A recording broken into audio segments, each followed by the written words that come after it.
رحيل فيريرا من نادي الزمالك بعد مسيرة أنا بعتبرها مسيرة ناجحة، وواحد من أفضل المدربين الأجانب اللي دخلوا مصر، وخصوصا نادي الزمالك.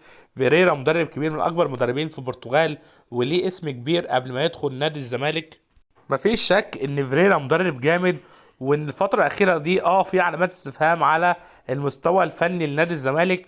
ولكن برضه مش عايزين ننسى ان تيم نادي الزمالك دلوقتي يفشل اي مدرب بصراحة.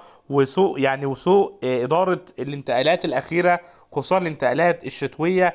نادي الزمالك جاب صفقات غريبة جدا بعد ما كان بطل الدوري سنتين ورا بعض. بنشوفه بيجيب صفقات غريبة جدا، لعيبة كلها مفيش ولا لاعب نجح. وخصوصا ان مشى لعيبه كتير مهمه زي امام عاشور وطارق حامد، وما جابوش لعيبه قريبين من مستواهم. فبشوف ان رحيل فيريرا كويس ليه وكويس نادي الزمالك، ولازم الزمالك يجيب لعيبه تليق